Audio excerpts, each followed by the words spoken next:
Hello மக்களே, அனைவருக்கும் இனிய மாலை வணக்கம். இன்றைக்கி என்னென்னா, நம்ம கொய்யா தோப்பில் கொஞ்சம் வெயில் படுற மாதிரி கொஞ்சம் கேப் இருந்ததுங்க இடம். சரி, அதில் விதை போடலான்னு சொல்லிட்டு பிளான் பண்ணியிருந்தேன்.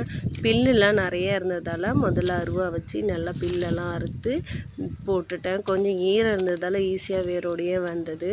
அப்புறம் கொஞ்சமாக களைக்கட்டை வச்சு சுற்றியும் ஒரு குலுக்கி எடுத்துட்டேங்க. நல்லா கொத்தி விட்டு க்ளீன் பண்ணினேன். இதுக்கே கொஞ்சம் சுற்றியும் வெட்டி விடவே என்னென்னா, இது களிமண் அப்படியே ஒட்டிட்டு ஈரமாகவே இருந்ததெல்லாம் களைக்கட்டில் வேறு ஒட்டிட்டு வந்தது.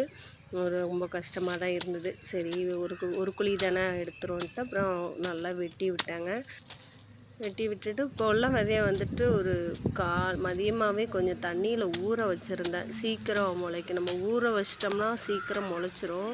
ஏன்னா விதைலாம் பார்த்திங்கன்னா கொஞ்சம் ஸ்ட்ராங்காக இருக்கும். தண்ணியில் ஊற வச்சுட்டு போட்டோம்னா கொஞ்சம் முளைக்கிறதுக்கு ஈஸியாக இருக்குன்னு சொல்லிட்டு கொஞ்சம் ஊற வச்சுட்டேன்.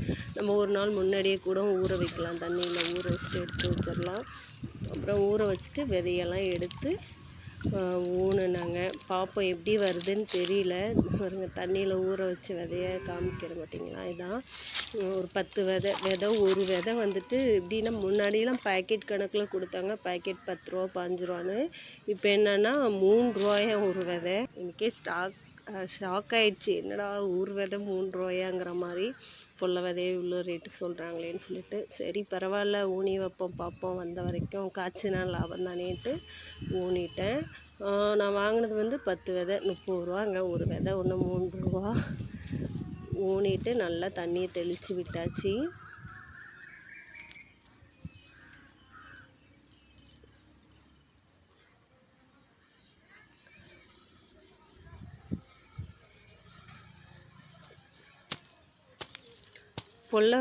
விதையை பொறுத்த வரைக்கும் நான் வந்துட்டு படுக்கிற மாதிரி தான் விதையை ஊனுவேன். அந்த குத்தி ஊன்றோம்னா எந்த பக்கம் குறுப்பு வருதுன்னு தெரியாது. 2 சைடில் இது அடி மேல் இதுன்னு நம்ம படுக்க வாட்டத்தில் ஊனோம்னா 2 சைட்லையுமே எந்த குறுப்பு இருக்கோ அப்படி மேலே வந்துடும். நம்ம வந்துட்டு இப்படி குத்துவாக்கில் ஊனோம்னா இன்னும் கீழே முளைப்பி திறந்தால் கீழே போய்ட்டு அழுகி போயிடும். அதனால் நீங்களும் விதை போட்டிங்கன்னா படுக்கிற வாட்டத்தில் போடுங்க. எனக்கு அப்படி தான் சொல்லி கொடுத்தாங்க. ஸோ இன்றைக்கி வீடியோ இதுதான். இந்த விதை போட்டிருக்கோம். இது முளைக்கும் போது கண்டிப்பாக அடுத்த வீடியோ போடுறேன். வீடியோலாம் பிடிச்சிருந்தால் லைக் பண்ணிவிட்டு சப்ஸ்கிரைப் பண்ணிவிட்டு பாருங்கள். தேங்க்யூ.